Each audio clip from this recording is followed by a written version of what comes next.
Hi hello friends, welcome back to my study Kanaja YouTube ಚಾನೆಲ್ಗೆ. ಸ್ನೇಹಿತರೆ, ನೀವೇನಾದರೂ ಇದೇ ಮೊದಲನೇ ಬಾರಿಗೆ ನಮ್ಮ ಯೂಟ್ಯೂಬ್ ಚಾನೆಲ್ನ ನೋಡ್ತಾ ಇದ್ರೆ ಸಬ್ಸ್ಕ್ರೈಬ್ ಮಾಡ್ಕೊಳ್ಳಿ. ಪಕ್ಕದಲ್ಲಿರುವಂತಹ ಬೆಲ್ ಐಕಾನ್ ಮೇಲೆ ಕ್ಲಿಕ್ ಮಾಡಿ ಹಾಲ್ ಅಂತ ಪ್ರೆಸ್ ಮಾಡಿ, ಯಾಕಂದ್ರೆ ನಾವು ಮಾಡೋ ವಿಡಿಯೋ ನೋಟಿಫಿಕೇಶನ್ ಬೇಗ ಬಂದು ತಲುಪುತ್ತೆ.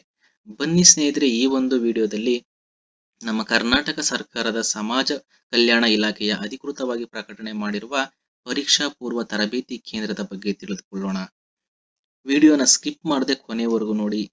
ಈ ಮಾಹಿತಿ ನಿಮಗೆ ಇಷ್ಟವಾದ್ರೆ ಒಂದು ಲೈಕ್ ಮಾಡಿ ಸ್ನೇಹಿತರೆ, ಈ ಅಧಿಸೂಚನೆಗೆ ಅರ್ಜಿ ಸಲ್ಲಿಸಲು ಕೊನೆಯ ದಿನಾಂಕ 31/8/2024 ಸಮಯ ಇತ್ತು.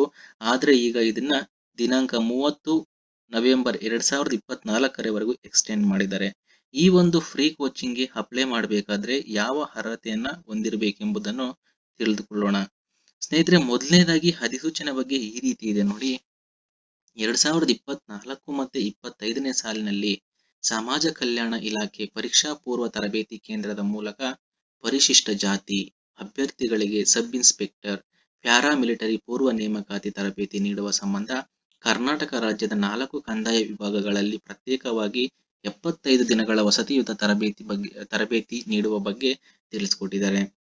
ಅದೇ ರೀತಿ ಮೊದಲನೇದಾಗಿ ನೋಡೋದಾದ್ರೆ ಸಬ್ ಇನ್ಸ್ಪೆಕ್ಟರ್ PSI ಪ್ಯಾರಾಮಿಲಿಟರಿ ಪೂರ್ವ ನೇಮಕಾತಿ ತರಬೇತಿಗೆ ಈ ರೀತಿ ಒಂದು ವಿವರವನ್ನು ನೀಡಿದ್ದಾರೆ.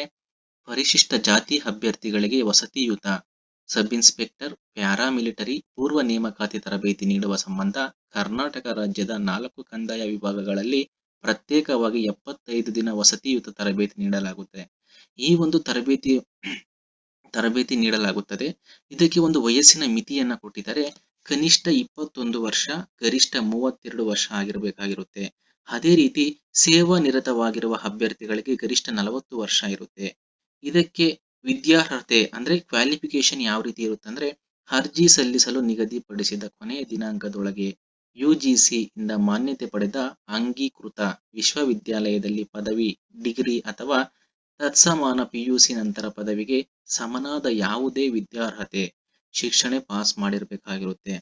ಅಂದ್ರೆ BA, BSc, BCA, BCom ಯಾವುದೇ ಒಂದು ಪದವಿಯನ್ನ ಪಾಸ್ ಮಾಡಿರ್ಬೇಕಾಗಿರುತ್ತೆ. ಅದೇ ರೀತಿ ಸೇವಾ ನಿರತ ಅಭ್ಯರ್ಥಿಗಳಿಗೆ ಅನುಭವ, ಪೊಲೀಸ್ ಇಲಾಖೆಯ ಯಾವುದೇ ವೃಂದದಲ್ಲಿ ಕನಿಷ್ಠ 5 ವರ್ಷ ಸೇವೆ ಸಲ್ಲಿಸಿರಬೇಕಾಗಿರುತ್ತದೆ. ನಂತರ ಅಭ್ಯರ್ಥಿಯ ಸಾಮಾನ್ಯ ಅರ್ಹತೆ ಈ ರೀತಿ ಇದೆ ನೋಡಿ. ಕರ್ನಾಟಕ ರಾಜ್ಯದ ನಿವಾಸಿಯಾಗಿರಬೇಕು. ನಂತರ ಅರ್ಜಿ ಸಲ್ಲಿಸುವ ಕೊನೆಯ ದಿನಾಂಕದೊಳಗೆ ನಿಗದಿತ ನಮೂನೆಯಲ್ಲಿ ಜಾತಿ ಮತ್ತು ಆದಾಯ ಪ್ರಮಾಣ ಪತ್ರ ಪಡೆದಿರಬೇಕು. ಅದೇ ರೀತಿ ಅರ್ಜಿ ಸಲ್ಲಿಸಲು ನಿಗದಿಪಡಿಸಿದ ಕೊನೆಯ ದಿನಾಂಕದೊಳಗೆ ಪದವಿಯಲ್ಲಿ ಉತ್ತೀರ್ಣರಾಗಿರಬೇಕಂತೆ. ನಾವು ಅರ್ಜಿ ಸಲ್ಲಿಸಲು ಕೊನೆಯ ದಿನಾಂಕ ಒಳಗಡೆ ನಾವು ಒಂದು ಪದವಿಯನ್ನ ಪಾಸ್ ಆಗಿರ್ಬೇಕಾಗಿರುತ್ತೆ. ಇದ್ರೆ ಈ ಒಂದು ಪ್ರೀ ಕೋಚಿಂಗ್ಗೆ ಅಪ್ಲೈ ಮಾಡಬೇಕಾದ್ರೆ ಫಿಸಿಕಲ್ ಈ ರೀತಿ ಇರಬೇಕಾಗುತ್ತೆ. ಮೊದಲನೇದಾಗಿ ಎತ್ತರ ಪುರುಷರಿಗೆ ಕನಿಷ್ಠ 168 ಸೆಂಟಿಮೀಟರ್ ಇರಬೇಕಾಗಿರುತ್ತೆ. ಅದೇ ರೀತಿ ಮಹಿಳೆಯರಿಗೆ ಕನಿಷ್ಠ 157 ಸೆಂಟಿಮೀಟರ್ ಇರಬೇಕಾಗಿರುತ್ತೆ.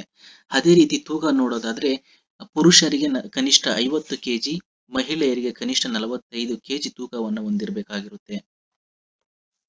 ಅದೇ ರೀತಿ ಪುರುಷರಿಗೆ ಎದೆ ಕನಿಷ್ಠ 76 ಸೆಂಟಿಮೀಟರ್ ಅನ್ನು ಹೊಂದಿರಬೇಕು. ನಂತರ ಆಯ್ಕೆ ವಿಧಾನ ಈ ರೀತಿ ಇದೆ. ಪದವಿಯಲ್ಲಿ ಪಡೆದಿರುವ ಅಂಕಗಳ ಆಧಾರದ ಮೇಲೆ ಆಯ್ಕೆ ಮಾಡಲಾಗುತ್ತೆ. ನಾವೇನು ಪದವಿಯಲ್ಲಿ ಒಂದು ಅಂಕಗಳನ್ನ ಪಡೆದಿರ್ತೀವಿ ಸ್ನೇಹಿತರೆ, ಆ ಒಂದು ಶೇಕಡಾವಾರು ಮೇಲೆ ಒಂದು ಆಯ್ಕೆ ವಿಧಾನವನ್ನ ಮಾಡಲಾಗುತ್ತೆ.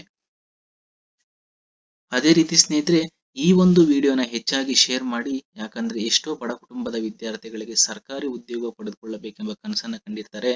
ಆದ್ರೆ ಪೇ ಮಾಡಿ ಕೋಚಿಂಗ್ ಕ್ಲಾಸ್ಗೆ ಹೋಗೋದಕ್ಕೆ ಆಗಿರೋದಿಲ್ಲ. ಆದ್ರಿಂದ ಸ್ನೇಹಿತರೆ, ಇದೇ ರೀತಿ ಫ್ರೀ ಕೋಚಿಂಗ್ ರಿಲೇಟೆಡ್ ಹೆಚ್ಚಿನ ಮಾಹಿತಿಗಾಗಿ ನಮ್ಮ ಸ್ಟಡಿ ಕಣಜ ಯೂಟ್ಯೂಬ್ ಚಾನೆಲ್ನ ಸಬ್ಸ್ಕ್ರೈಬ್ ಮಾಡ್ಕೊಳ್ಳಿ.